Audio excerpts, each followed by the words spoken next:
সে 9 বছরের একটি বাচ্চা মেয়েকে, তৃতীয় শ্রেণী পড়ুয়া একটা মেয়েকে প্রতিমধ্যে ইফটিজিং করে ইফটিজাররা, আর সেই ইফটিজিং এ বাধা প্রদান করলে তারই নানা বাধা প্রদান করলে দুর্বৃত্তরা 10 থেকে 20 জন একটি সংঘবদ্ধ দল গতকাল প্রতিমধ্য কুপিয়ে তাকে জখম করে হত্যা করে ফেলেছে।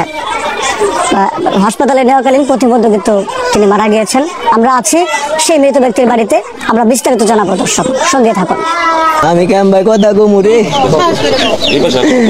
আমার একটা বাগনি আছে, আমার বড় বোনের মেয়া, ও হলো ছোট, ওই যাওরে কালে ওর দিকে তাকাই দো আর রাস্তাঘাটে আটকাই দো, বাড়ি খালি সির বাদ কয় ওই কালা বেটা আমার কালে আটকায়, কালে আবার বাপের কইতো আমারে কইতো আমি কই কারাজ, ওরা একবার কইছে চাচা তুই ভালো হয়ে যা, ভালো হইতে টিয়া লাগে না রে, ভালো হয়ে যা, বিয়ে শাদী করে নাই, ভালো হয়ে থাক। ওরা একবার বুঝাইছি, একদিনকে বললে এনে কি করছে আমার ভাই বউ ব্যক্তি দেয় কইতেছে আমি বাড়ি, ভাই হলো চয়ে আমারে কই কি বেটা ওইটা নরম করতেছে, যাই এটা পাইনে যাই দিয়ে চোখ নেমে গেছে কই পিলে বুঝছি পাইনি গে, পরে লোক দে বড় বড় লোক ধরে কইছি যে ও দিন এরকম না করে ওরা বুঝাইন।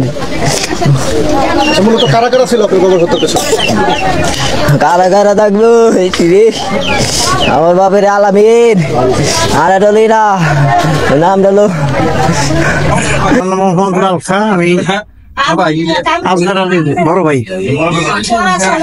এই একটা সামান্য একটু ঘটনা, একটা শিশু বাচ্চা মেয়ে, এই মেয়েটা নিয়ে একটা ও একটু বেশি কথাবার্তা বলে, অলঙ্গ হয়, এই এতটুকু টুতে পড়ে, ক্লাস টুতে পড়ে।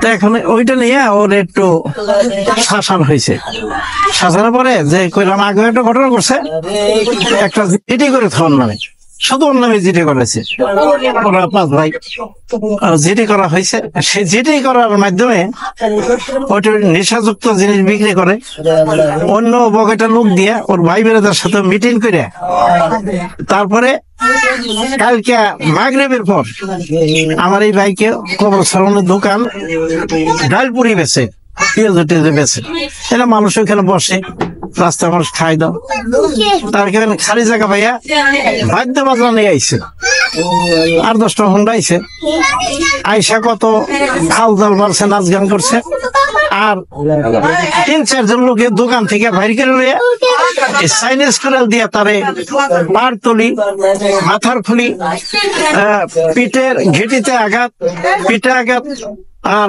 পাও গেলি ভাঙ্গা টুকরা টুকরা করছে, হাত ভাঙ্গা পাও হাত টুকরা ঝুলাই ফেলাইছে, মারতে সে কোন রকম আর কি সিংহের গুনাপাড়া হাসপাতালে নিয়ে ওখান থেকে রিলিজ করে, ওখান থেকে ভোট করে এনাম ক্লিনিকে নেওয়ার সাথে সাথে তার মৃত্যু ঘোষণা করে।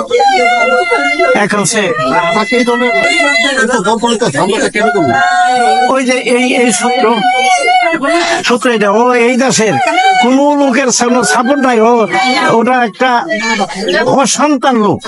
মামলা হয়েছে একটি থানায়, হচ্ছে এই ঘটনাকে কেন্দ্র করে 2টি মামলা হয়েছে, একই ঘটনায় 2টি মামলা আমরা নিয়েছি। এই মামলায় একটি যৌন নিপীড়ন মামলা আর একটি হচ্ছে হত্যা মামলা। যৌন নিপীড়ন মামলা নাম্বার 39 এবং 40 হচ্ছে হত্যা মামলা। এই ঘটনায় যারা দোষী, দোষীদেরকে যারা আসামি তাদেরকে ধরার জন্য সর্বোচ্চ চিরুনি অভিযান চলছে, এবং আমরা এই আসামিকে যতক্ষণ পর্যন্ত না ধরতে পারবো ততক্ষণ পর্যন্ত আমাদের অভিযান অব্যাহত আছে।